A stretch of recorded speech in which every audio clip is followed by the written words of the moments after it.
तो question number first जो है वो है the mean momentum of a nucleon, the mean momentum of a nucleon in a nucleus with mass number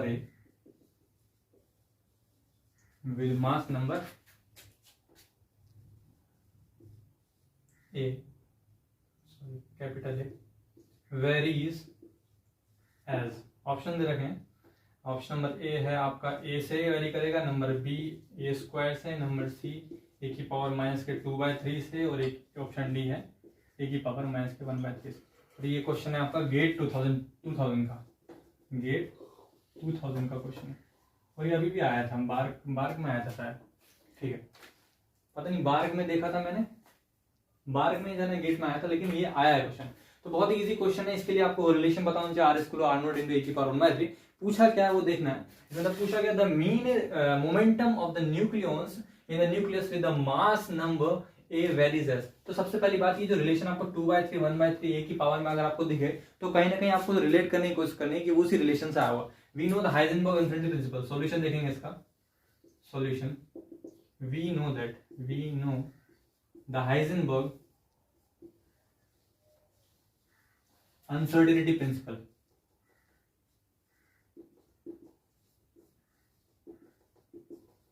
क्या होता है भाई, Heisenberg delta x into delta p x greater than equal to h/2, ये होता है। अब देखना ये है आपको, ये तो कांस्टेंट में इसे छोड़ो, डेल्टा एक्स क्या है, ये पोजीशन में अनसर्टेनिटी है। अगर न्यूक्लियस आपका ऐसा है तो पोजीशन में अनसर्टेनिटी को मैं डेल्टा आर लिख सकता हूँ, तो ये हो गया delta r into delta P, क्योंकि अगर मैं डिस्प्ले डायमीटर के टर्म में लिखता हूँ, सपोज दैट मैं अगर इसे डायमीटर लेके चलता हूँ, डेल्टा एक्स को डायमीटर लेके चलता हूँ, फिर डायमीटर को क्या लिखते हैं, डायमीटर को लिखते हैं 2 डेल्टा आर, ऐसे तो लिखूंगा डायमीटर को 2 डेल्टा, फिर एक कांस्टेंट टर्म जाएगी वहां, ओवरऑल कांस्टेंट ही भरना है, वही प्रोपोर्शनलिटी पूछ रहा है, तो मैं डायरेक्ट क्या लिख रहा हूँ, रेडियस लिख रहा हूँ, into momentum delta p x, delta P लिख दो, एक्स डिस्प्लेसमेंट नहीं लिखा क्योंकि स्फेरिकल सिमेट्री है, h×2, तो कहीं ना कहीं मोमेंटम में एवरेज अनसर्टेनिटी जो है वो h×2 इंटू डेल्टा आर आ रहा है, आर पर डिपेंड कर रही है, और आर का रिलेशन हमें पता है क्या होता है, R equal to R naught into A की पावर 1/3, ए की पावर 1/3, ओके। तो डेल्टा पी कितना आ गया, delta P is proportional to आ गया किसके, यहाँ पे आ गया 1/r की वैल्यू कितनी, ए की पावर 1/2 1/3, तो आ गया ए की पावर 1/3, तो ये आगे ऊपर जाएगा तो कितना जाएगा, ये हो जाएगा 1 माइनस का 1/3, implies delta P is proportional to A की पावर माइनस के 1/3। तो ये आपका ऑप्शन आ गया मोमेंटम में अनसर्टेनिटी का।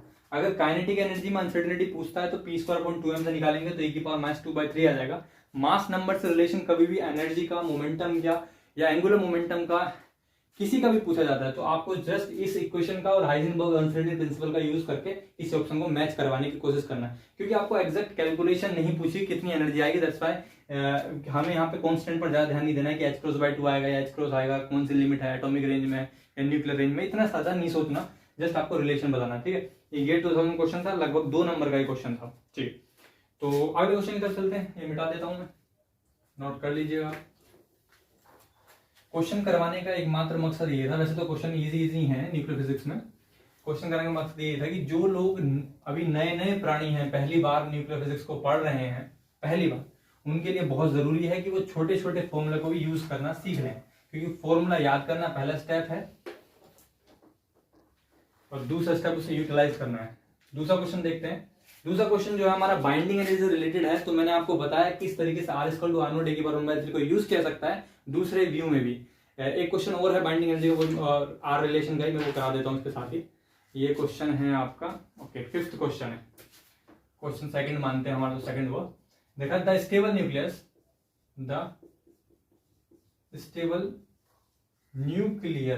Okay that has 1/3 of the ratio of radius का रेशियो दे रखा है, ओके। फाइन, क्या है इस क्वेश्चन में गड़बड़ी दे रही है क्या, हाँ the ratio of their mass number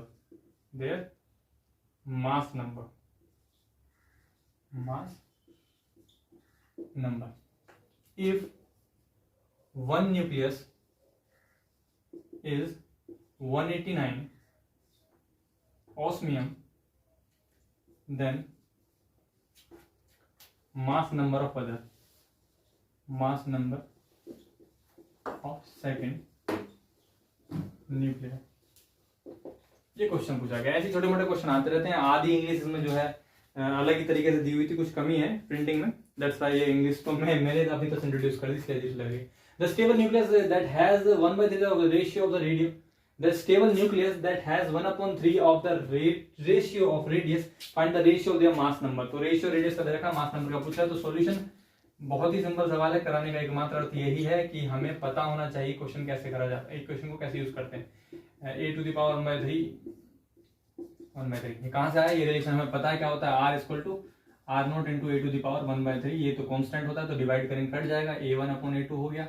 अब पूछा गया रेडियस का रेडियस रेशियो दे रखा है 1/3, ये और ये दे रखा है a1/a2⁻1/3। होल क्यूब करेंगे, taking cube both side, taking cube of both side, cube of both sides का क्यूब लेंगे तो कितना बचेगा, 1/27, 3 होते 27 इक्वल टू a1/a2, और एक का मास नंबर दे रखा है कितना है 189, 189 रखेंगे। ये तो रेशियो आ गया, पहला आंसर आ गया, ठीक है। एंड a1 इक्वल टू दे रखा है 189, 189 a1 की वैल्यू रखेंगे। देन 1/27 इक्वल टू 189/a2, इसकी मल्टीप्लाई इसमें करेंगे, a2 इक्वल टू कितना गया 189 इंटू 27। द रेशियो ऑफ आपका जो मास नंबर है वो दे रखा है आपको, a2 का मास नंबर दे रखा है, दैट्स व्हाई अगर a1 a2 का निकालना हो तो ऐसा निकालेंगे, r equal to r0 e⁻1/3 आ गया। मास नंबर का रेशियो निकालने हैं, निकाल दिया हमने। एक का मास नंबर दे रखा है, दूसरे का मास नंबर फाइंड आउट करना है, तो a1 का निकालना है, a2 का दे रखा है, क्योंकि मास नंबर इतना ज्यादा आगे इतना कोई आइटम होता भी नहीं है। a1/a2 का दे रखा है कितना 189, तो वो आपका ऐसे पता चल जाएगा। इसका मतलब कितना गया 189/27 equal to a1 implies a1 equal to कितने टाइम कट रहा है, 7 बार कट रहा है। 27 7 कितने होते हैं देखो, 7 7 49 का 9 से लगे 4, 7 दूनी 14, 15 16 17 18, 189 7 टाइम्स कट रहा है, तो a1 इक्वल टू 7 आ गया, ठीक। ओके, ये एक तरीका था इसको यूज करने का। तो दो तरीके क्वेश्चन बन सकते हैं। एक तो वो क्वेश्चन आपको डायरेक्ट मिलेगा, आपको एनर्जी के बारे में पूछ रखा है, एनर्जी मास नंबर पर कैसे डिपेंड करती है, एंगुलर मोमेंटम, रेडियस वगैरह, एंगुलर मोमेंटम, एनर्जी, और क्या पूछते हैं काइनेटिक एनर्जी वगैरह पूछ सकता है। और इसमें इस तरीके का क्वेश्चन भी आ सकता है कि आपको रेडियस का रेशियो दे रखा है, मास नंबर का रेशियो पूछ रहा है, मास नंबर का रेशियो का रेडियस का रेशियो पूछ रहा है। क्वेश्चन थोड़ा अजीब सा था, इसमें तो बहुत ही छोटी, बहुत ही कम लिखा है, मिसप्रिंट है, फिर भी मैंने अपनी तरफ से बैलेंस करने की कोशिश करी। The stable nucleus that have 1/3 of the ratio of radius, find the ratio of their mass number. If one nucleus is osmium then mass number of the second nucleus. बिल्कुल सही लिखा, ठीक है। अगले क्वेश्चन की तरफ बढ़ते हैं और देखते हैं अगला क्वेश्चन किससे रिलेटेड है। ये आप जरूर नोट कर लें, एक एक छोटे छोटे क्वेश्चन जो है वो हमें बताते हैं। वास्तव में क्वेश्चन इंपॉर्टेंट नहीं होते, मैं आपको बताऊं है क्या, ये क्वेश्चन इंपॉर्टेंट नहीं होते कभी भी। ये क्वेश्चन हमें बताते हैं कि फॉर्मूला यूज कैसे करना है, और जब आप 5 क्वेश्चंस में किसी फॉर्मूले को यूज करते हैं तो आप समझ जाएंगे कि नए क्वेश्चन को यूज कैसे करना है। तो हम चलते हैं अगले क्वेश्चन की ओर। क्वेश्चन थर्ड जो है बाइंडिंग एनर्जी रिलेटेड है। ओके, क्वेश्चन नंबर थर्ड थोड़ी बड़ी थ्योरी लिख देते हैं, कोई बात नहीं। The masses of a hydrogen atom, the masses of a hydrogen atom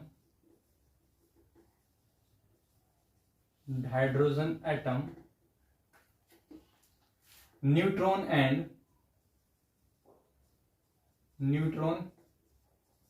and 238 uranium 92 are given by 1.0078, 1.0087 and 238.0508 respectively. The binding energy of uranium, the binding energy of uranium 238 uranium 92 is therefore approximately equal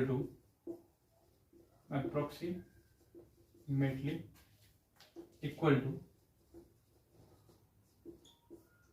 taking 1 AMU is equal to 931.64 million electron volt. Option दे रखे हैं, option A is equal to 120 million electron volt, option B is equal to 1500 million electron volt, option C is equal to 1600 million electron volt और option D is equal to 1800 million electron volt. ठीक है, अब करना क्या है, बहुत simple question है, ज्यादा टेंशन नहीं लेनी है। पूछा गया the masses of the hydrogen atom the neutron, the masses of a hydrogen atom neutron and uranium. इसका मास रखा हाइड्रोजन एटम का मतलब 1H1 का दे रखा है, वो मास इसका है। 1H1 किसे कहते हैं, गिवन 1H1 इसे कहते हैं हाइड्रोजन एटम। मास कितना दे रखा है 1.0078। ओके, उसके बाद दे रखा है नंबर 2 मास किसका दे रखा है, न्यूट्रॉन का, तो कहते हैं 0N1 इसको टू कितना दे रखा है, कितना दे रखा है 1.0087। उसके बाद मास दे रखा है यूरेनियम न्यूक्लियस का, न्यूक्लियस का कितना दे रखा है 238 यूरेनियम का है ना, यूरेनियम 238 यूरेनियम 92 कितना मास दे रखा है 238.0508। ओके, पूछा गया है binding energy of the nucleus, the masses of the hydrogen and neutron and uranium 235 is given by this and find the uranium 238 therefore find the approximately equal binding energy calculate करनी। तो इसकी binding energy निकालने के लिए मैंने आपको formula बताया था, वी नो दैट किसी भी एलिमेंट की बाइंडिंग एनर्जी न्यूक्लियस की निकालने का तरीका होता है क्या, binding energy B equal to कितना फॉर्मूला बताया था, मतलब bracket Z MP mass of proton plus A minus Z mass of neutron और फिर न्यूक्लियस का मास घटा देना और उसके बाद C स्क्वायर से मल्टीप्लाई करनी है,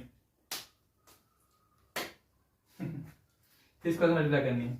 B इक्वल टू कितना आ गया, एटॉमिक नंबर कितना है इसका 238 हो गया, 92 है, नीचे होता है atomic number 92। Mass of proton दे रखा है 1H1 को प्रोटॉन कहते हैं, क्या कहते हैं प्रोटॉन कहते हैं, प्रोटॉन 1H1 क्योंकि प्रोटियम है, प्रोटियम का न्यूक्लियस क्या होता है, इसमें न्यूट्रॉन घटाओ, अच्छा प्रोटॉन क्यों कहते हैं, प्रोटॉन इसलिए कहते हैं अगर इसमें से घटाओ तो न्यूट्रॉन कितना आ रहा है 0 आ रहा है, जिस नाभिक में न्यूट्रॉन 0 है और एटॉमिक नंबर 1 है इसका मतलब सिर्फ इसका न्यूक्लियस प्रोटॉन है, उसमें कुछ स्पेस में नहीं रखता। तो प्रोटॉन का मास कितना है, इसे रख देंगे 1.0078 और जी प्लस ए मास नंबर कितना है 238 माइनस 92 मास ऑफ न्यूट्रॉन कितना है, ये न्यूट्रॉन का मास 1.0087 और मल्टीप्लाई माइनस मास किसका करना है, हाँ इस पूरे न्यूक्लियस का मास कितना है 238.0508 ये इसका है और इंटू C स्क्वायर से मल्टीप्लाई कर दो या 931 से कर दो, बात एक ही होती है, तो मैं 931 से कर देता हूँ 931.64।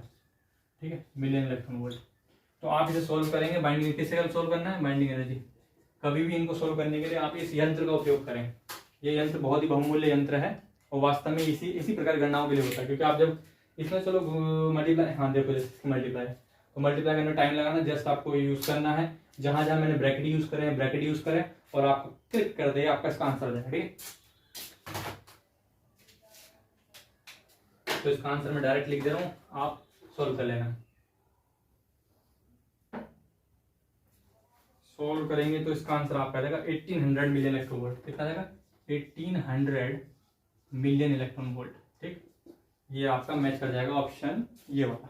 ठीक, तो बाइंडिंग एनर्जी के जो भी कुछ, एक बात तो मैं आपको बता दूं, ये बाइंडिंग एनर्जी मैंने सॉल्व करा है, मैंने आपको यहाँ पे बहुत ही सॉफ्ट कैलकुलेशन बताई है। C स्क्वायर की जब भी मल्टीप्लाई करनी पड़ेगी तो आप ये रखेंगे कितना 931.64, बिकॉज अब ये जो आप सोल्व करेंगे तो ये सिर्फ मास है, क्या ये मास है, जिसे मास डिफेक्ट कहते हैं। तो मास डिफेक्ट को सोल्व करेंगे तो आंसर मास डिफेक्ट आएगा AMU में, और फिर AMU को मैं मिलियन इलेक्ट्रॉन वोल्ट में कन्वर्ट करूंगा किसके जरिए, C स्क्वायर से मल्टीप्लाई करके, तो ये आपका आंसर आ गया। अगले क्वेश्चन की तरफ बढ़ते हैं, इसे मैं मिटा देता हूं, आप लोग इसे जरूर नोट करें, बिकॉज मैं अगर क्वेश्चन नोट कर रहा हूं इसका अर्थ यह है कि वो ज्यादा इंपॉर्टेंट बन जाता है कि आप भी उसे नोट करें। ठीक, खुद जो क्वेश्चन कर रहे हो, आप असाइनमेंट वगैरह लगा रहे हो, उसमें नोट ना करें, वो आपकी इच्छा, पर ये जरूर नोट करें। बात करते हैं अगले क्वेश्चन की, तो है आपका और बाइंडिंग एनर्जी पर न्यूक्लियस। क्वेश्चन अपने 3 हो गए, तो क्वेश्चन नंबर 4 की तरफ चलते हैं, पहले पढ़ लेते हैं क्वेश्चन क्या है। An oxygen 16 nucleus spherical and has a charge radius r, volume v is equal to 3 pi r cube. According to the empirical observation of the charge radius, the volume of इतना nucleus assume to be. Okay, volume पूछा गया है, क्या पूछा गया? Volume पूछा गया है। अभी कर देते हैं। क्वेश्चन नंबर 4 है ये। क्वेश्चन नंबर पूछा गया N oxygen 16 nucleus is spherical. यार ये न्यूक्लियस इज स्फेरिकल, ये बिन मतलब की बातें क्यों लिखते हैं शुरू में? Spherical, NuCleus nucleus is spherical and has a charge radius r and has a charge radius capital R and volume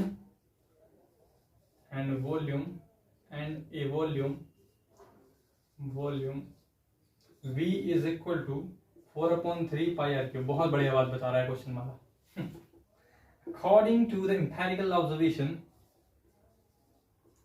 according to the empirical observation of the charge ready the volume of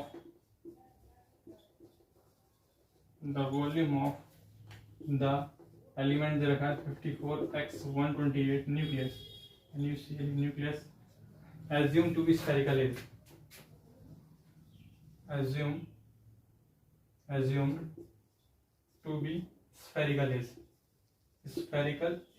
option दे रखे हैं यार, इतना बेकार question. Option दे रखा है 8 volt 8V, B दे रखा है वोल्ट, बहुत अच्छी यूनिट दी है ना इसलिए मुंह से वोल्ट निकल गया। B equal to 1.89V। Question पढ़ते हैं, करने की कोशिश करते हैं क्या नहीं जा रहा। ठीक है, an oxygen 16 nucleus spherical and has a charge radius capital R and the volume V is equal to 4/3 pi cube. According to the empirical observation of the charge radius, the volume of this element nucleus assumed to be spherical। इसका volume कितना होगा? ठीक,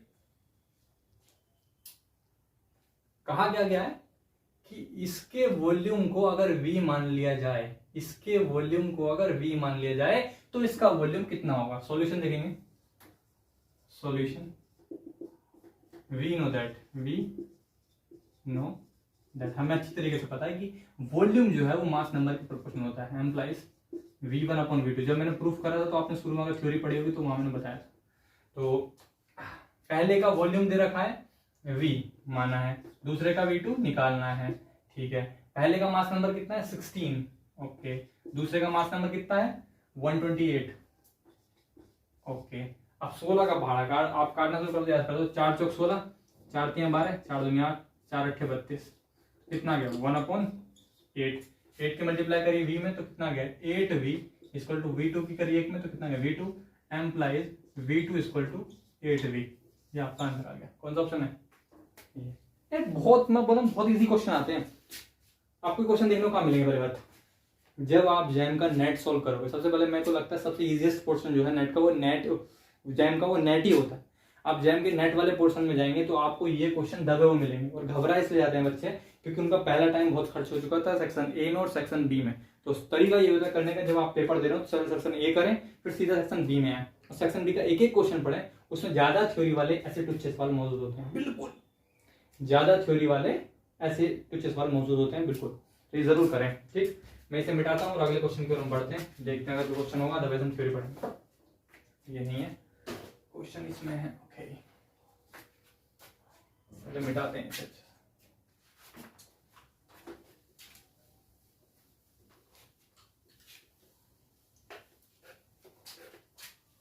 यार खुद करना है question, मैं आपको बता रहा हूँ ना कि जो आपके पास बुकलेट है, बुकलेट के जो क्वेश्चन समझ में नहीं आ रहे हैं वो आप भेजें। बाकी 99.99% क्वेश्चन आपसे हो जाएंगे because of question nuclear physics के हल्के होते हैं। ये इसका आंसर, ये नहीं कि आप बुद्धिमान है, इसका आंसर ये है कि न्यूक्लियर फिजिक्स के क्वेश्चन होते हैं हल्के। क्या क्वेश्चन कर रहे हैं बताओ? एक क्वेश्चन और चलिए कर लेते हैं। क्वेश्चन नंबर 5 मान लेते हैं। क्वेश्चन नंबर 5, क्वेश्चन 5 दे रखा है the ratio of the radius, the ratio of the radius, ratio of radius RAD of the nuclei the ratio of the radius radius radius of nuclei nuclei nuclei क्या कहते रखें helium 4 and S32 sulphur 32 इनके nucleus का radius का ratio बताना option दे रखा है यार। मैं बता रहा हूँ इससे हल्का क्वेश्चन आपको कभी जिंदगी में देखने को नहीं मिलेगा। इनसे हल्के क्वेश्चन पूरी न्यूक्लियर फिजिक्स ही हल्की होती है, ये मैं बताऊंगा, बस थोड़ा कंसेप्ट ठीक कर लेंगे। पूछा क्या गया है रेडियस का रेशियो, सॉल्यूशन देखेंगे कितना हल्का है। सॉल्यूशन इसका करना बहुत ही सिंपल है। V naught R equal to कितना होता है R naught A to the power 1/3। तो R1 अपॉन R2 अगर मास नंबर रेडियस का रेशियो निकालना है तो मास नंबर का रेशियो करना पड़ेगा A1 अपॉन A2 की पावर 1/3। मतलब घनमूल लेना है आपको किसका 1/3, और पहले का 4 है तो यहाँ लिखा 4, दूसरे का 32 है यहाँ लिखा 32, 4 8 32, घनमूल 1/2 एम्प्लाइज R1 अपॉन R2 आ गया 1/2। इससे ज्यादा क्या क्या लोगे तुम बताओ, इससे हल्का क्या दे सकता है। The deviation of the charge distribution nucleus, the spherical symmetry can be estimated by measuring in quantum moment. The root mean square RMS of the nucleus। हाँ ये पूछा है इन्होंने RMS एनर्जी के बारे में। 2/3 आएगा, करवा दूं क्या ये। इसमें पूछा गया है the root mean square energy of a of the nucleons in a nucleus of atomic number A in its ground state varies। तो इसे करता हूँ, मिटाते हैं इसे। अच्छा 6th क्वेश्चन अच्छा लग रहा है देखने में, थ्योरी थोड़ी कॉम्प्लेक्स कर दी है, क्वेश्चन हल्का ही है वो भी। क्वेश्चन नंबर 6 देखते हैं। क्वेश्चन नंबर 6 इसमें कहा गया है the radius of A 64 copper 29 nucleus is measured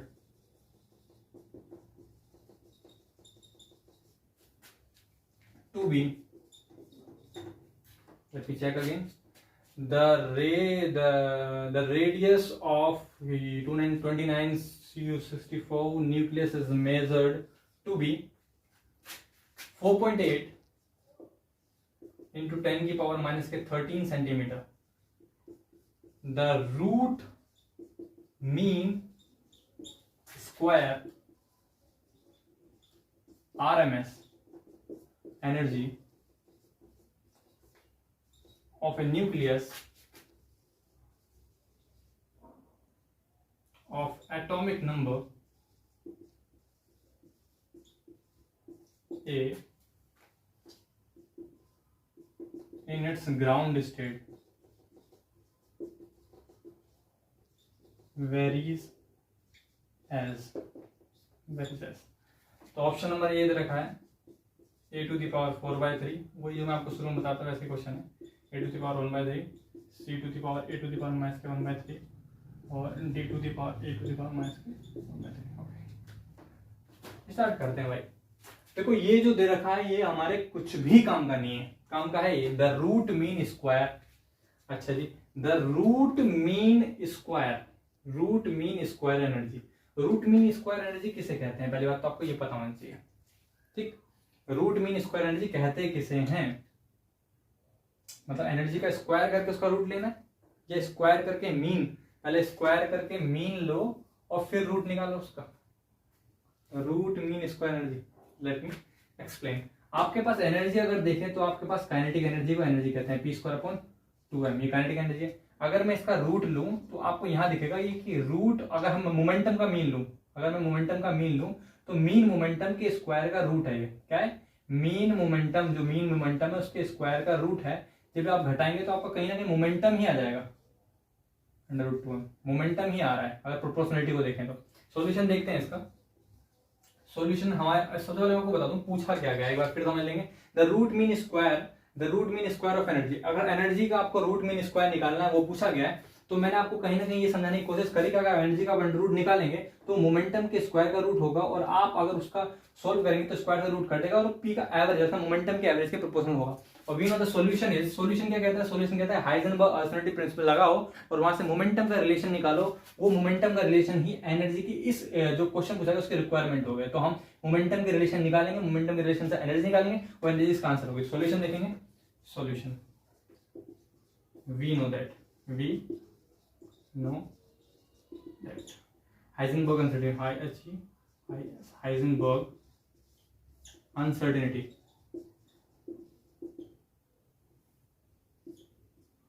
uncertainty principle, Heisenberg principle कितना होता है, delta x into delta p x equal to h cross by 2, ये है delta r into delta p greater than h cross by 2, यहाँ पे लेंगे delta P is proportional to 1/r की value कितना दिया, r naught into A to the power 1/3 implies delta p equal to आगे proportional to A to the power, ये ऊपर जाएगा तो 1/3 आएगा माइनस के 1/3, और हमें पता है रूट मीन स्क्वायर मोमेंटम के प्रोपोर्शनल है, but we also know that root mean square energy, the root mean square energy is proportional to momentum, is proportional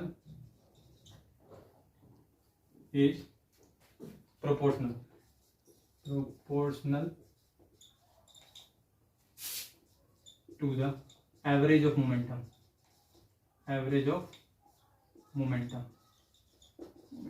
so it will also proportional to e to the power minus के 1/3, ये आपका answer आ गया। ठीक, तो इसे मिटाते हैं और आगे का हम सफर तय करते हैं, क्या है, इसे मिटाते हैं और आगे का सफर तय करते हैं। मिटाओ भैया, चलो न्यूमेरिकल जो कराए थे मैंने आपको करा दिया, बाइंडिंग एनर्जी करनी खुद कोशिश करना। हम चलते हैं टॉपिक की ओर। अगला टॉपिक जो है हमारा वो रेडियो एक्टिविटी है। रेडियो एक्टिविटी किसे कहते हैं और फिर डिसइंटीग्रेशन समझेंगे। तो हमारा टॉपिक है रेडियो एक्टिविटी। क्या है? Radio activity. रेडियो एक्टिविटी से कहते हैं रेडियो धर्मिता। रेडियो धर्मिता अर्थात प्रकृति में कुछ ऐसे पदार्थ मौजूद होते हैं जिनका न्यूक्लियस अपने आप विघटित होता रहता है और विघटित होकर नए तत्व का निर्माण करते हैं। आपको बता दूं किसी तत्व का अस्तित्व उसके न्यूक्लियस से होता है। जब तक न्यूक्लियस के अंदर उतने न्यूक्लियॉन्स अर्थात उतने प्रोटॉन मौजूद हैं जितने उसका एटॉमिक नंबर है, तब तक वो पदार्थ नहीं बदलेगा, चाहे वो कितना भी घटता रहे। उदाहरण के तौर पर अगर कोई रोटी रखी है, उसका एक निश्चित परमाणु क्रमांक है और रोटी गल जाती है, तो गलने के बाद वो गले सड़े कुछ भी हो, उसका परमाणु क्रमांक नहीं बदलेगा, क्योंकि परमाणु क्रमांक का संबंध किससे होता है? न्यूक्लियस से होता है, साथ ही साथ उन इलेक्ट्रॉन से भी होता है जो चक्कर लगा रहे होते हैं। तो परमाणु क्रमांक का मूलभूत संबंध जो है वो न्यूक्लियस के अंदर प्रोटॉन से होता है। किससे होता है? परमाणु क्रमांक का मूलभूत संबंध न्यूक्लियस के अंदर मौजूद प्रोटॉन से होता है। तो उसमें क्या होगा, अगर ये रोटी है और रोटी गल रही है, क्या हो रहा है? इसका डीके हो रहा है। तो डीके होने पर atomic number will not change, Z will not change. लेकिन कुछ पदार्थ क्योंकि रेडियोएक्टिव नहीं है, लेकिन कुछ पदार्थ ऐसे होते हैं, अगर ये एक रेडियोएक्टिव सब्सटेंस, ये क्या है? Radioactive substance, radioactive substance, active substance. अगर ये रेडियोएक्टिव सब्सटेंस है भाई, मतलब अगर कोई रेडियोएक्टिव सब्सटेंस है तो इसमें क्या होगा? डिसइंटीग्रेशन होगा, मतलब इसमें इसका डीके होगा। तो डीके होने के बाद इसका एटॉमिक नंबर चेंज हो जाएगा, जेड विल चेंज। जेड क्यों चेंज होगा? बिकॉज ऑफ जेड इसलिए चेंज होगा जब उसमें जो डीके होगा वो डीके वास्तव में न्यूक्लियस में डीके होता है। अगर इस सब्सटेंस के न्यूक्लियस में डीके होगा, उसमें से alpha beta gamma rays whatever निकलती हैं, तो वो न्यूक्लियस के कांस्टेंट पार्टिकल न्यूट्रॉन और प्रोटॉन के डीके की वजह से निकलते हैं। इसी वजह से वहां पर प्रोटॉन की संख्या बदल जाती है और प्रोटॉन की संख्या बदलने के कारण उसका एटॉमिक नंबर बदल जाता है। तो ये होता क्यों है? होता ये है, जिन नाभिकों में मान लीजिए न्यूक्लियस है, न्यूक्लियस के अंदर न्यूट्रॉन्स भी हैं और प्रोटॉन्स भी हैं, तो न्यूट्रॉन्स प्रोटॉन दोनों मौजूद हैं। एम्प्लाइज फॉर विच न्यूक्लियस, पहले मैं आपको ज्योमेट्रिकली बताता हूँ, फिर समझ में आएगा आपको। पहले मैं ज्योमेट्रिकली बताता हूँ। मान लीजिए आपके पास यही न्यूक्लियस है, इसे आप तो अभी रोटी मान रखी न्यूक्लियस के समान। तो मान लीजिए आपके पास कोई न्यूक्लियस है, उसके अंदर बहुत सारे न्यूट्रॉन मौजूद हैं, बहुत सारे प्रोटॉन मौजूद हैं, तो उसके बीच में क्या लगता है? स्ट्रॉन्ग न्यूक्लियर फोर्स लगता है। क्या लगता है? Strong nuclear force. तो मैं इसको यहाँ पे ज्योमेट्रिकली बताता हूँ। मान लीजिए न्यूक्लियस है, इसके अंदर न्यूट्रॉन है, प्रोटॉन भी मौजूद है, न्यूट्रॉन है, प्रोटॉन मौजूद। प्रोटॉन क्या होता है? P plus. तो इनके बीच में क्या लग रहा होगा? इनके बीच में क्या लग रहा होगा? इनके बीच में लग रहा होगा strong nuclear force, strong nuclear force, force. Property क्या होती है? It is a short range force, it is a short range force, short range force. So when number of neutrons,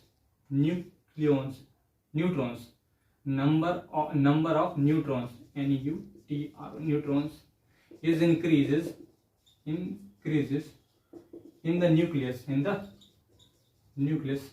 then it become unstable,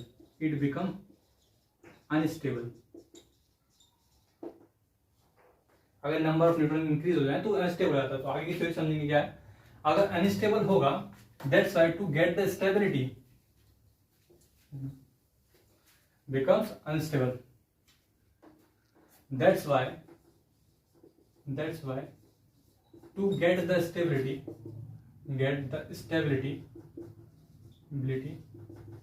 it disintegrate,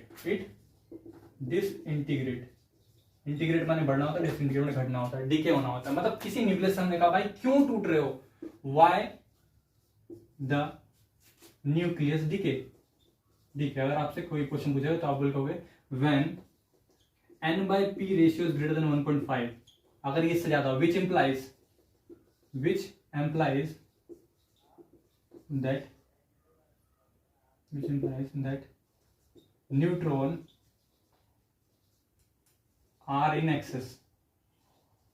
अगर neutron की बढ़ोतरी है, मैंने कि अगर वो हमसे पूछता है कि why the nucleus decay, nucleus टूटता क्या है, तो हमें आपको आंसर देना है when the n/p ratio is greater than 1.5, when the n/p ratio is greater than 1.5, which implies that the neutron is in excess, that's why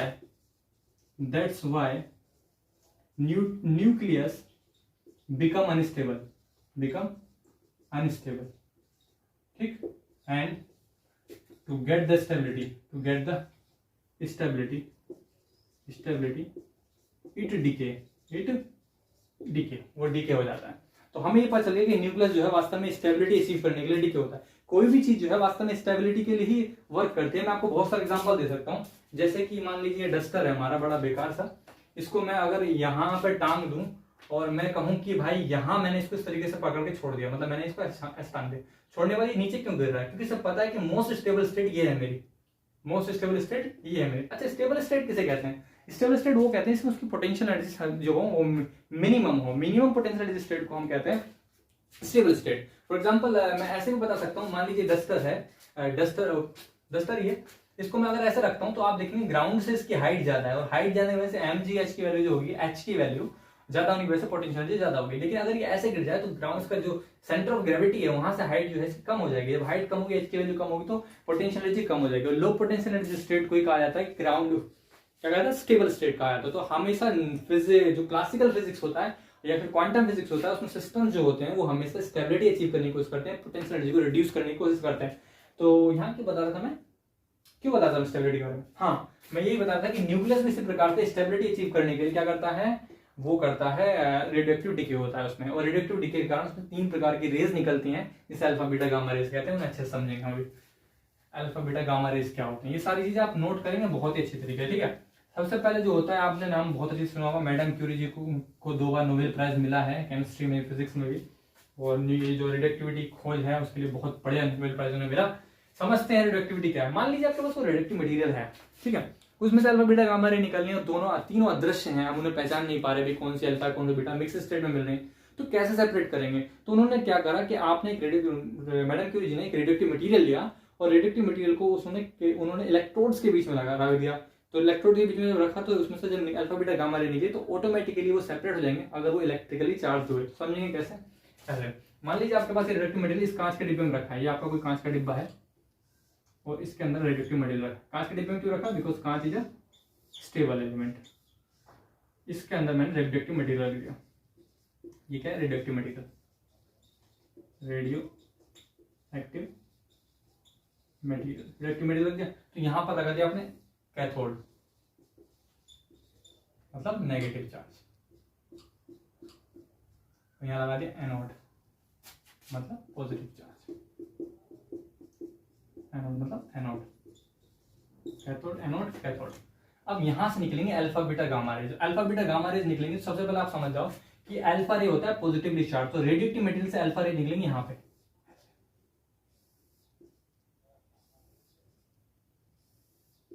beta रे जो होती है नेगेटिवली चार्ज होती है, वो निकलेंगी इधर की तरफ।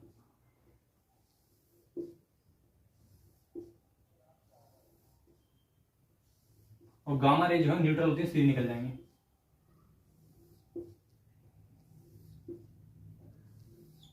अब बात आते हैं किसी रेस की कांस्टेंट पार्टिकल्स भी होते हैं। जनरली किसी रेस की कांस्टेंट पार्टिकल की बात करेंगे हम, जो किस पार्टिकल से मिलकर बनी है। तो आपको मैं बता दूं कि अल्फा रेस जो है वो अल्फा पार्टिकल से मिलकर बनी होती है।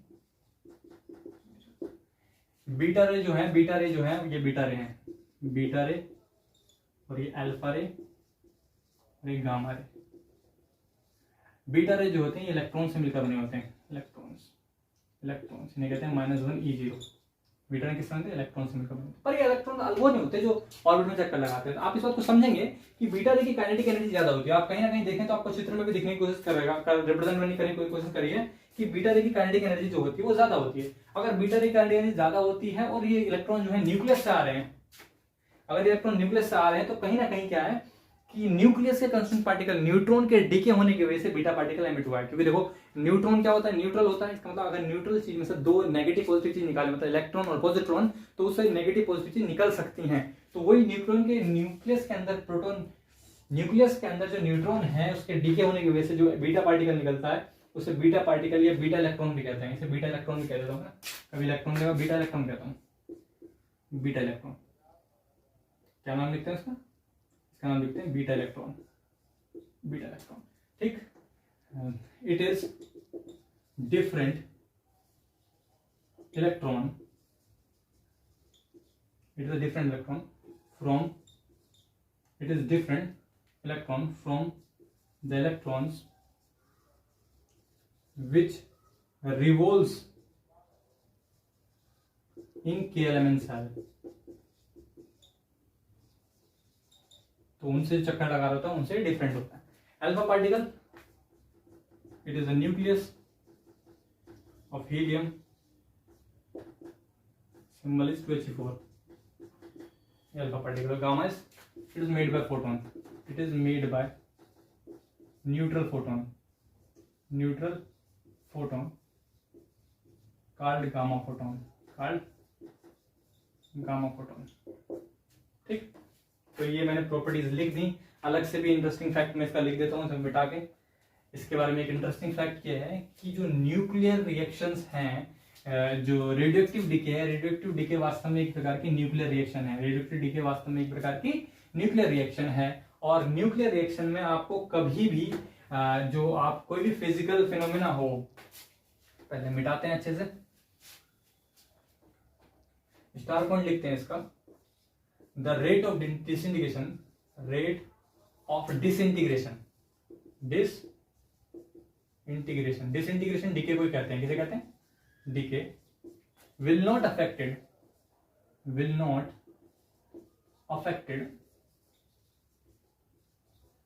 by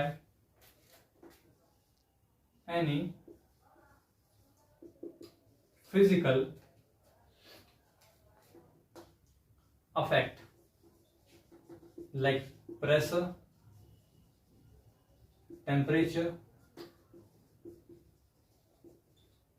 etc. because it is a nuclear reaction which belongs to the order of million electron volt energy।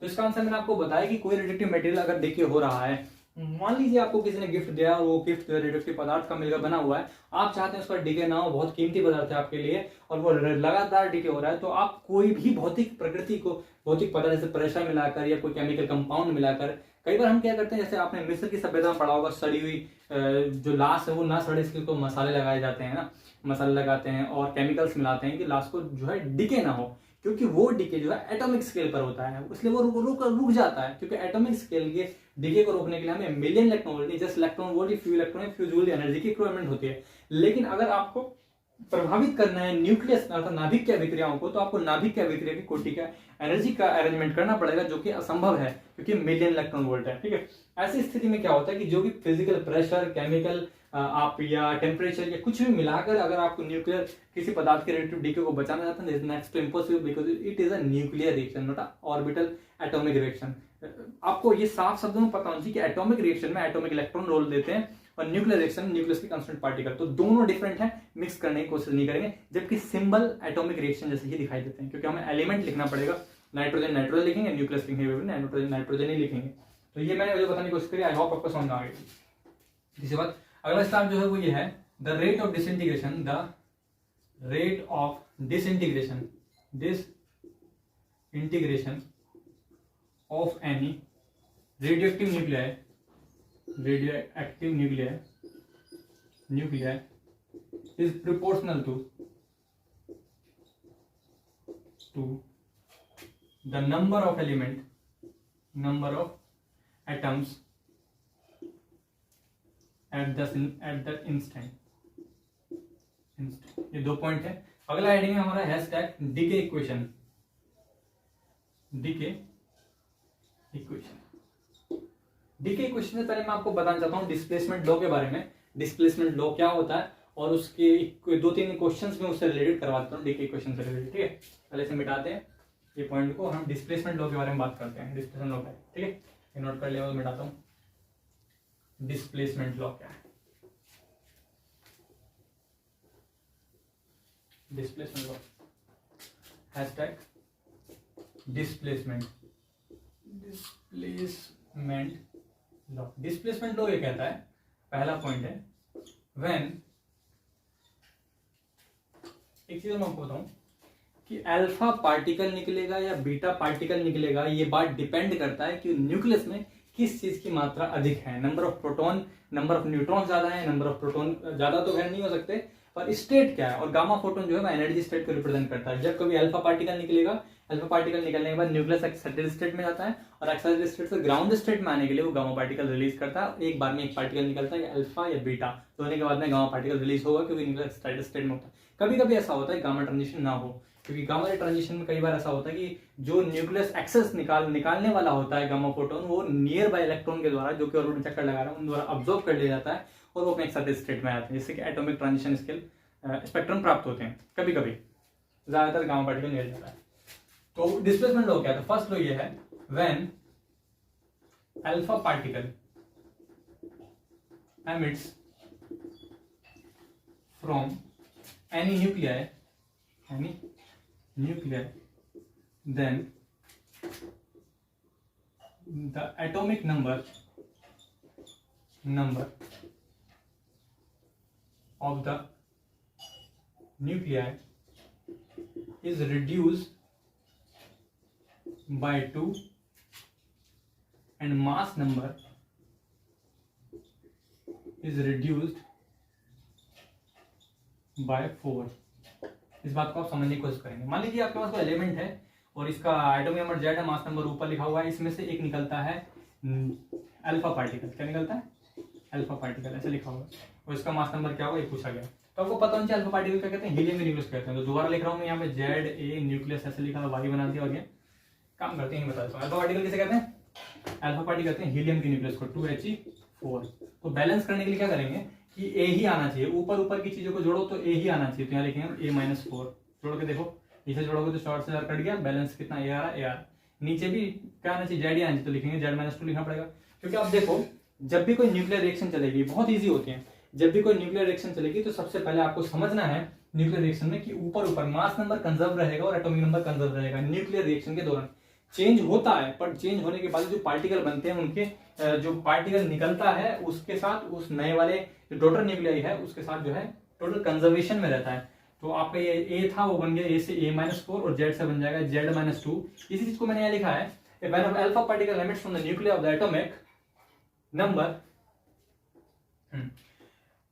दोबारा पढ़ते हैं। फर्स्ट पॉइंट आपका, when alpha particle emits from any nuclei then the atomic number of the nuclei is reduced by 2 of course and the mass number reduced by 4।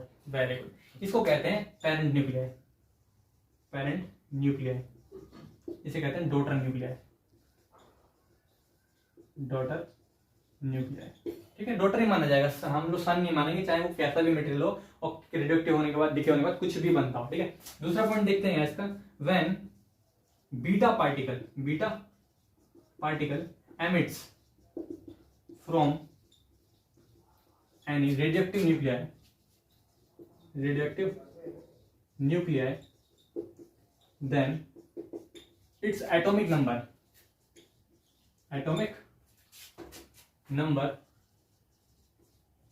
increases by 1 and mass number remain constant, and mass number remain constant, CONS spelling क्या होती है constant, remain constant, CONSTANT constant। Okay, तो हमारे पास एक alpha, ये particle हमने element ले लिया और एलिमेंट में हमें निकालना है बीटा पार्टिकल। तो बीटा पार्टिकल का आपको सिंबल पता होना चाहिए, बीटा पार्टिकल का सिंबल होता है -1 E0। तो हमारे पास एक एलिमेंट है, ये वाला एलिमेंट दोबारा लिखेंगे X, atomic number Z, mass number A, इससे बनाया मैंने दूसरा एलिमेंट Y और बीटा पार्टिकल निकला बीटा पार्टिकल। ऐसे लिखा होगा बीटा पार्टिकल, आपको बीटा पार्टिकल का सिंबल पता होना चाहिए, कितना होता है -1 E0। तो इसमें क्या होगा, Z ही आना चाहिए, यहाँ लिखेंगे Z+1। तो इससे सॉल्व करोगे, -1 से -1 कटेगा तो Z आ जाएगा। मास नंबर ये भी 0 जोड़ो, A आता है, ये आपका मास नंबर है। तो mass number remain same and the atomic number will reduces by increases. अब इसे डिस्प्लेसमेंट लॉ क्यों कहा जाता है वो समझेंगे, डिस्प्लेसमेंट क्यों कहा जाता है। बीटा पार्टिकल एक होता है भाई, ये होता है आपका नेगेटिव बीटा पार्टिकल, एक होता है बीटा, तो बीटा डी क्या होता है, दो टाइप का होता है, beta positive and beta negative. तो इसे बीटा पॉजिटिव किसे कहते हैं, बीटा पॉजिटिव कहते हैं जब बीटा पार्टिकल धनात्मक निकल रहा हो, और बीटा नेगेटिव किसे कहते हैं, बीटा पार्टिकल ऋणात्मक निकल रहा हो। बीटा पार्टिकल ऋणात्मक भी हो सकता है, धनात्मक भी हो सकता है, इसे कहते हैं इलेक्ट्रॉन। और अगर आपका पॉजिट्रॉन निकल रहा है तो क्या होगा, ZAY प्लस बीटा पार्टिकल निकल रहा है, खुद बोलते हैं बीटा पॉजिटिव बीटा नेगेटिव, और यह है +1 E0, इसे कहते हैं पॉजिट्रॉन। तो इस स्टेट में +1 है तो यहाँ पे कहना चाहिए Z -1 आना चाहिए।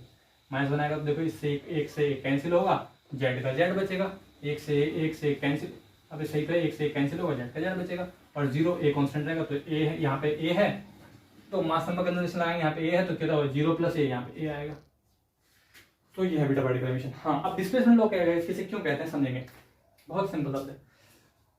ये एक एलिमेंट है, रेडियोएक्टिव पीरियोडिक टेबल में कहीं पर रखा हुआ था, पीरियोडिक टेबल बना के दिखाता हूँ, आपको समझाता हूँ पहले क्यों कहते हैं, बताता हूँ, इससे समझा दूंगा। मान लीजिए आपका ये कोई एलिमेंट है,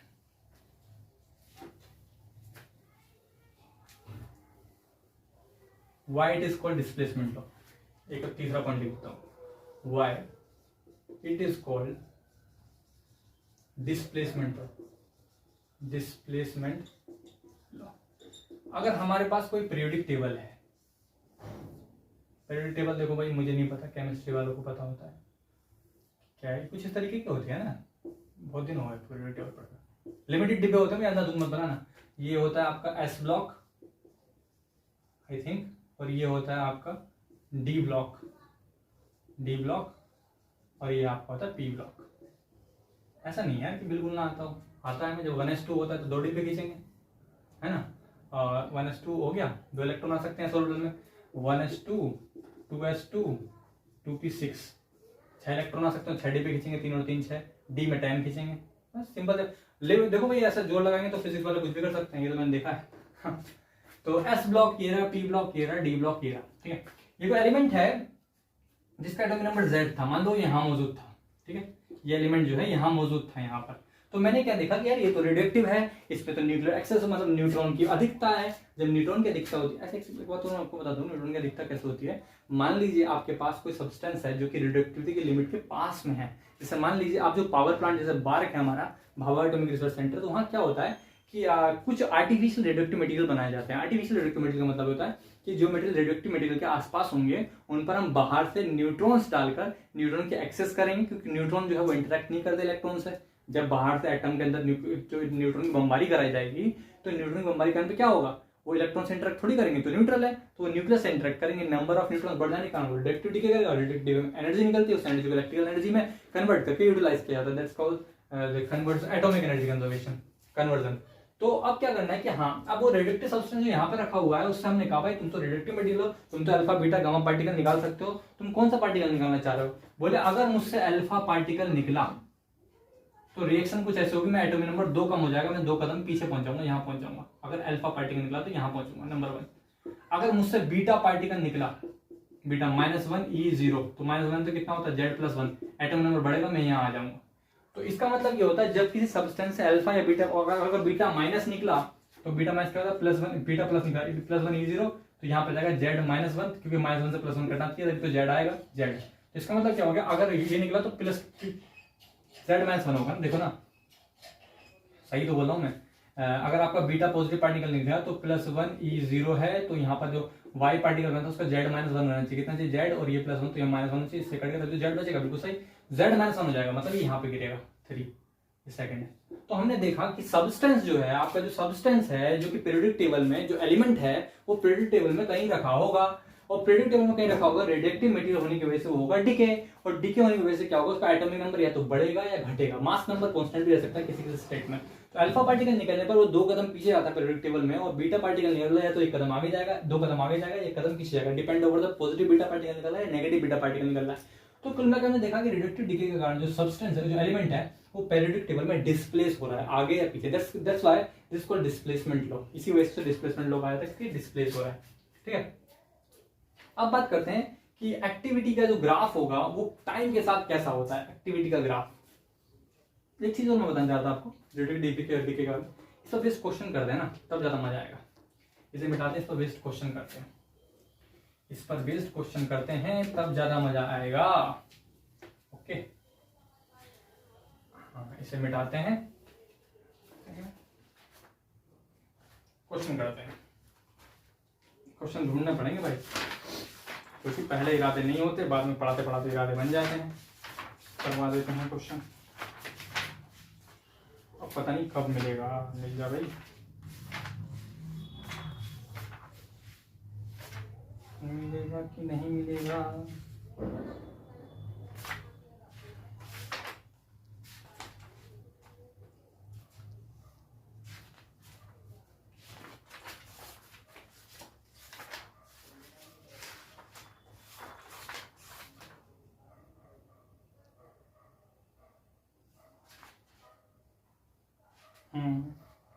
ये क्वेश्चन है, एक क्वेश्चन ये है, अरे यार पेपर खुल गए, चलो क्वेश्चन नंबर 1 मान लेते हैं। चलो क्वेश्चन नंबर 1 पूछा गया, विच of the following radioactive decay chain, which of the following radioactive decay chain, radioactive decay chain chains is it possible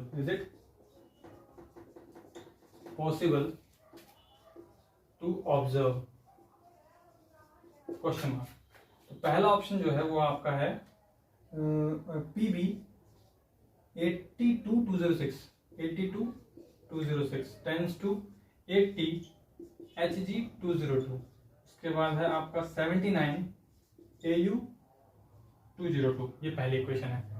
और बी ऑप्शन जो है आपका वो है बिस्मिथ 83 210, और बीटा 84 पोलोनियम, और आपका 210, और 82 PB 206। सी है आपका रेडियम, दिख नहीं रहा, मिसप्रिंट है, ठीक नहीं रहा, रेडियम 86 RN 2010, 82 PB 207, और डी ऑप्शन है 82 PB 206, 80 HG 202, 79 202 AU, ये ऑप्शन है। ठीक है, समझते हैं, वही पूछा गया है। इनमें से पूछा है विच of the following radioactive chain is it possible, इनमें से कौन सी संभव है? आपके पास दो ही पार्टिकल होते हैं भाई, अल्फा और beta particle, because of gamma particle do not change the atomic number as well as the mass number. जब वो दोनों को चेंज इफेक्ट नहीं करे तो हम उससे गुणा भाग नहीं करेंगे। जब आप नेट लेवल का एडजस्ट लेवल का क्वेश्चन कर रहे हैं तो वहां पे वो गामा रेडिएशन को निकालकर एटॉमिक वो एनर्जी में जब एनर्जी का रोल आता है तो वहां पर गामा पार्टिकल को भी इंक्लूड करना पड़ता है, एचनू पेचनू लगाकर। फिलहाल हमारे पास जो अल्फा बीटा पार्टिकल है लगा के देखते हैं किसमें निकलेगा। अल्फा पार्टिकल निकालने पर मास नंबर में कितने इंक्रीजमेंट होता है? मास नंबर डिक्रीजमेंट होता है कितने का? 4 का। देखो 4 की कमी नहीं आ रही है, यहाँ आ रही है, 4 की कमी आ रही है, देखो ठीक बिल्कुल सही है। 2He4 मास नंबर 2 कमी आ रही है, 2 कमी आ रही है, यहाँ से अल्फा पार्टिकल निकला है। क्या निकला है? अल्फा पार्टिकल दिख रहा है, 2He4 बिल्कुल सही। अब बात करते हैं, यहाँ देखो सेम है मास नंबर, बिल्कुल सेम है। और 80 से कितना हुआ है? 80 से कितना हुआ है? 79। तो क्या निकला है यहाँ से? एक, तो ये हो गया 0n1 न्यूट्रॉन निकला है, 0n1 निकला है, 0n1 न्यूट्रॉन निकला है। आगे पूछेगा which of the following reductive decay chain is it possible? कौन सा पॉसिबल है? अब इसमें हमें देखना यह है कि बीटा और अल्फा पार्टिकल किस में से निकले हैं। अब जैसे आप इसे देखो, इसमें क्या निकला है? अगर सेम रहा तो 0 हो गया ऊपर, और नीचे है 1 कम हो रहा है ज्यादा हो रहा है? 1 की बढ़ोतरी हो रही है या क्या हो रहा है? 1 की बढ़ोतरी हो रही है। बढ़ोतरी हो रही है तो क्या निकालना पड़ेगा? -1 निकालना पड़ेगा, मतलब -1E0 बीटा पार्टिकल निकल रहा है। तो यहाँ तो बीटा पार्टिकल निकल रहा है, बीटा डीके हुआ है। और फिर यहाँ देखो ये 10 है, 10 का हो गया 6, 10 में 6 करने के लिए हमें 4 घटाना पड़ेगा। तो यहाँ पे क्या अल्फा पार्टिकल निकला है, अल्फा पार्टिकल निकला है, ठीक। और ये 2He4 है, 2He4 2 घटाना पड़ेगा, बिल्कुल अल्फा पार्टिकल निकला है। यहाँ पे देखेंगे तो यहाँ पे 4 की कमी आ रही है और 2 की कमी आ रही है, यहाँ भी अल्फा पार्टिकल निकला है। और यहाँ पर देखेंगे आप तो सेम है 0, और यहाँ पर 1 कम हुआ है, ये बीटा पार्टिकल निकला है। 1 की कमी आई -1E0, बढ़ोतरी हुई, कमी आई, तो ये बीटा माइनस है, बीटा प्लस है, +1E0, तो बीटा प्लस पार्टिकल निकला है। जब कमी कम होता है तो ये बीटा प्लस पार्टिकल निकला है, न्यूट्रॉन नहीं, बीटा प्लस पार्टिकल। 200 0 हो गया मास नंबर। 8191 हमें कमी करनी है तो हमें क्या करना है? +1 करना पड़ेगा, तो बीटा प्लस पार्टिकल निकला है, ठीक है। अब हमें बताना था कि अल्फा और बीटा डीके किस में हुआ है। तो अल्फा बीटा डीके किस में हुआ है? साफ साफ दिख रहा है, अल्फा बीटा डीके किस में दिखा है? ऑप्शन नंबर बी में दिख रहा है, इसके यहाँ पर ऑप्शन नंबर बी करेक्ट है, ठीक। और क्वेश्चन में आपको बताता हूँ, ये क्वेश्चन में दूसरे क्वेश्चन में आपको और ज्यादा क्लियर हो जाएगा कि कैसे पहचानते हैं अल्फा बीटा डीके के बारे में। एक क्वेश्चन और दिखाता हूँ।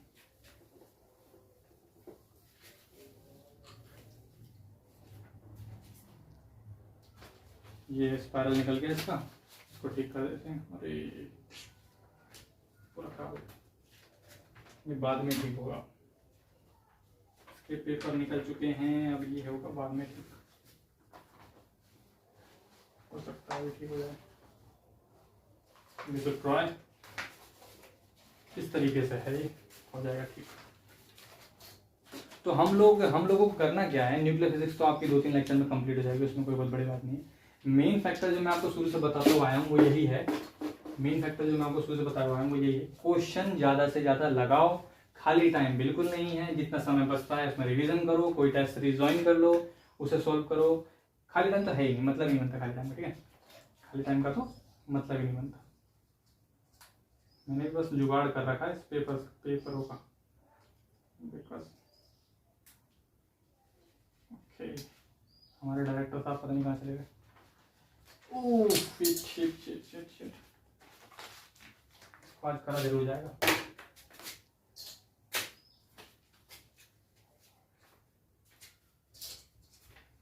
ठीक, तो बुकलेट से आपको ज्यादा से ज्यादा क्वेश्चन लगाने हैं। मेन पर्पज क्या है? बुकलेट से क्वेश्चन लगाने।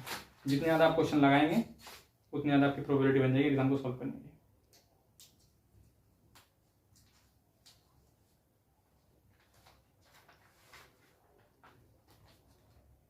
लग जा भाई, वाह, आज नहीं लगेगा ये, आज नहीं सॉल्व करवाएगा।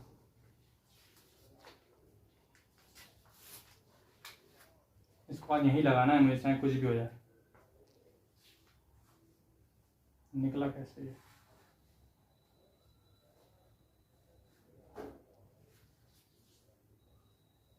हो गया, अपनी बुक हो गई तो ठीक है, स्टार्ट करते हैं। तो अपना जो क्वेश्चन था वो हो गया था, हमें पार्टिकल फिजिक्स का एक और क्वेश्चन ढूंढना था ताकि मैं आपको करवा पाऊँ। तो पार्टिकल फिजिक्स और पार्टिकल न्यूक्लियर डिस्प्लेसमेंट का था तो यार क्वेश्चन ढूंढता हूँ अभी। मैं ढूंढता हूँ कहाँ गया। बहुत छोटा क्वेश्चन आता है, अब मिलेगा नहीं ना, यही तो मुझे इस बात पे ही आता है गुस्सा।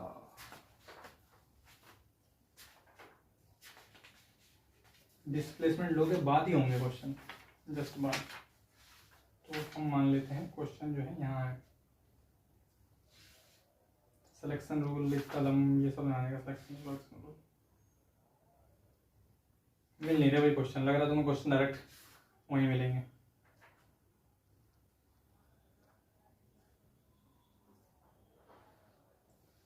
एक क्वेश्चन वही है जैसा भी लिखा था वैसे क्वेश्चन है, वो मेरे को लिखने की बिल्कुल इच्छा नहीं है,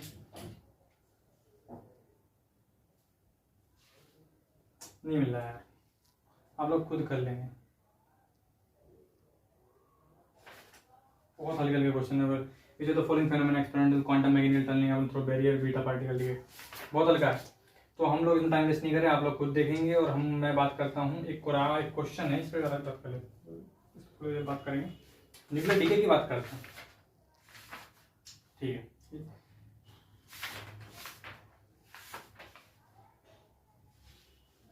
अभी नहीं मिल रहा है, जब तुम लोग क्वेश्चन करने बैठोगे तब मिलेगा।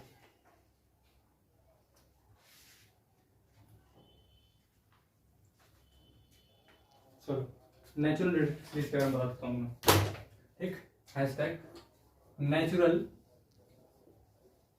Radioactive series. Natural radioactive series के लिए आपको एक ट्रिक याद करनी है, TANU। टी से होता है थोरियम, तनु नाम से याद रखना। इसका होता है एक्टिनियम, इसका होता है नेप्टेनियम, इसका होता है यूरेनियम, इसका होता है 4n, इसका होता है 4n+1, इसका होता है 4n+2 और इसका होता है 4n+3। ये सीरीज है, डीके सीरीज। अगर कोई रेडियोएक्टिव डीके हो रहा है नेचुरली तो इन सीरीज से बिलोंग करेगा। फॉर एग्जांपल मैं आपको एक क्वेश्चन देता हूं और क्वेश्चन पूछता हूं कि बताइए इसके डीका किससे संबंध रखता है, इसका डीके किससे संबंध रखता है। तो मैं आपको एक एलिमेंट देता हूं और उसका आपका डीके रिप्रेजेंटेशन बताना है कि किससे संबंध रखता है। मान लीजिए आपके पास ये है पोलोनियम 208, ठीक। तो पोलोनियम 208 का डीके का संबंध किससे संबंध रखता है, तो आपको क्या करना है, 4 से डिवाइड करना है। 4 से डिवाइड करके देखना क्या पूरा कट रहा है या नहीं कट रहा है। 4 पंजे 20, 4 दूनी 8, 4 दूनी 8, पूरा कैंसिल हो रहा है। तो मतलब 4n लिख सकते हैं, इसे 4n लिख सकते हैं। तो किसका सीरीज है, ये थोरियम सीरीज का ये एलिमेंट था। मतलब अगर इसका डीके होगा तो वो थोरियम सीरीज के अंडर में होगा। एक और एग्जांपल देता हूँ, मान लो 211 आपके पास, पीबी 211 है, पीबी 211 है। पूछ रहा है इसका डीके किसके अंडर में आएगा, तो आपको क्या करना है, 4 से डिवाइड करना है। 4 से 211 को डिवाइड करोगे तो कितना आएगा, 4 पंजे 20 बचा 1, 11 हो गया। 4 दूनी 8, 4 ना 4 3 12 होते हैं, 4 दूनी 8 कर लो, 4 दूनी 8, 8 9 10 11, 3 बचे। 4 दूनी 8 9 10 11, 3 बचे, 3। तो क्या कर सकते हैं, 4n+3 लिख सकते हैं। क्या लिख सकते हैं, 4n+3। तो 4n+3 मतलब क्या हो गया, ये हो गया यूरेनियम सीरीज का हो गया। तो आपको कोई भी एलिमेंट देगा और उस समय आपसे पूछेगा, इस एलिमेंट में क्वेश्चन नहीं मिल रहा, मैं आज रेंडमली अपनी तरफ से कर रहा हूँ, आपसे पूछेगा बताइए इनमें से कि इसके डीके का संबंध किस सीरीज से है। नीचे ऑप्शन होगा थोरियम सीरीज, यूरेनियम। गेट में आया हुआ है यार, मुझे मिल नहीं रहा क्वेश्चन। आप लोग समझ जाओ कि क्वेश्चन क्या है, मिल जाए तो अच्छा रहेगा यार। हाँ मिल गया। इसे मिटा के मैं आपको करके बताता हूँ क्वेश्चन में यहाँ लिख दे रहा हूँ।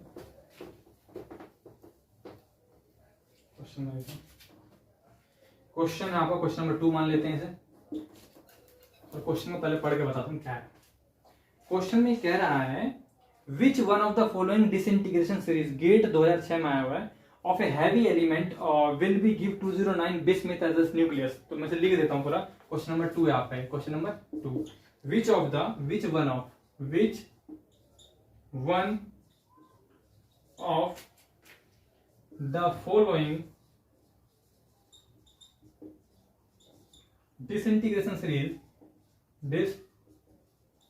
disintegration series of the heavy element will give 209 bismuth as a stable nucleus। Question mark. Number option इधर रखा था थोरियम सीरीज, नंबर बी इधर रखा है नेपटूनियम सीरीज,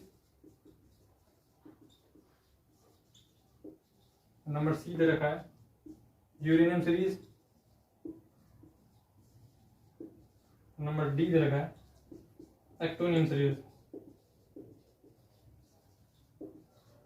ठीक है, तो बहुत सिंपल, मैंने आपको बताया 4 से भाग देना इसके मास नंबर को। कितना दे रखा है 209, 4 से भाग दे दो कितना है 4 से 4 पंजे 20, बचा उतालिया 9, 4 एकम 4, 4 5 के साथ सकता है 4 से भाग देना 209 को, 4 से 209 को डिवाइड करना है तो 4 पंजे 20 उतालिया 9, 4 दूनी 8, 4 दूनी 8, 4 दूनी 8 बचा 1, कितना हो गया 4n+1, कितना आ गया 4n+1। 4n+1 किसे कहते हैं एक्टोनियम सीरीज। एक्टोनियम सीरीज कहाँ है एक्टोनियम सीरीज।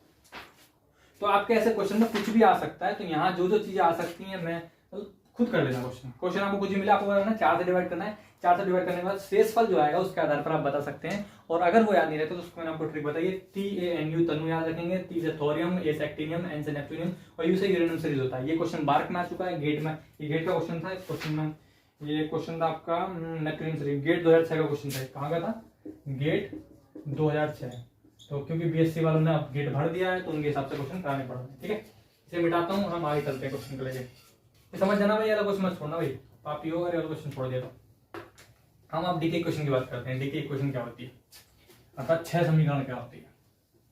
6 समीकरण, 6 समीकरण। ठीक।